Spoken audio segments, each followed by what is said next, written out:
नमस्कार दोस्तों, आज का जो हमारा टॉपिक है वो है पुष्पप्रिया पहुंची नगर निगम की जायज़ा लेने के लिए। वह जायज़ा में उनको बहुत ही प्रशंसा मिली, बहुत ही अच्छा लगा और बहुत ही काम के लेकर के बोली कि काम बहुत ही अच्छा चल रहा है। प्रशंसा की महापौर से मिली, महापौर को बोली कि आपका यह काम बहुत ही अच्छा चल रहा है, हम खुश हैं। और उन्होंने जदयू पर भी निशाना ठोका। जदयू से बोला कि जदयू कि मुख्यमंत्री का अब आराम लेना चाहिए और वो अब पद छोड़ करके आराम करें और नए चेहरे को देखने का अब सभी को जायज़ा है और वो सभी नए चेहरे देखने का इच्छुक में है। तो सुनते हैं महापौर और ये क्या कहती है। क्या ही ज्ञान चुनावी वर्ष है, क्या आपने पहले भी चुनाव लड़ा है, इस बार क्या रणनीति है आपकी, ये बताएं। चुनाव में क्या देखिए, पार्टी है तो एक ध्येय है कि सदन पहुंचना है, तो सारी रणनीति तो इसी पे डिपेंड करती है कि इस बार सदन पहुंचना है। पिछली बार जब हम आए थे तो बहुत सारी चीज़ें हुई, कोविड आया, हमें वक्त नहीं मिला, पार्टी रजिस्टर नहीं हुई, तो बहुत कम वक्त, 2 हफ्ते का वक्त मिला था, उसमें हमने सबसे अधिक सीटों पे चुनाव लड़ा था।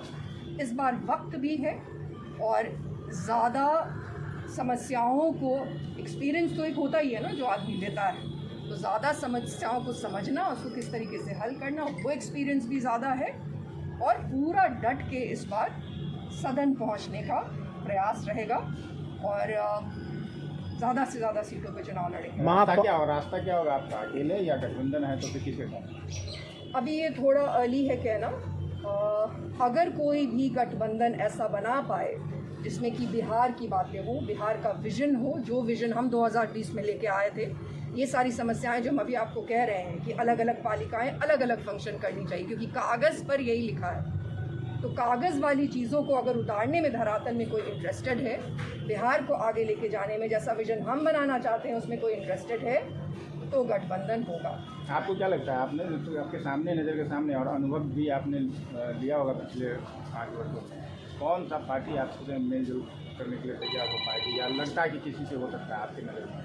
देखिए, हमने तो आपको बहुत स्पष्ट रूप से कहा, 2 चीज़ों पे हम बहुत ही सीरियस हैं और पहले दिन से रहे हैं। वो ये है कि क्रिमिनल्स से दूरी बनानी पड़ेगी और सब पार्टी में क्रिमिनल्स हैं, आप ये बात जानते हैं। और दूसरी बात ये है कि बहुत ही पुख्ता कार्यक्रम बना के, विज़न जिसको कहते हैं कि अगले 10 साल का क्या विज़न है, वो बना के जो पार्टी जाएगी हम उसके साथ जाएंगे। हम कोई जाति विरोधी और धर्म विरोधी इंसान नहीं है, तो हमारे लिए ये ज़्यादा महत्वपूर्ण है और बाकी चीज़ें रिडंडेंट है हमारे लिए। और जो द पीपुल्स पार्टी है उनकी एक नेत्री हैं पुष्पप्रिया, वो आपसे मुलाकात कर रहे आई, क्या कहेगा?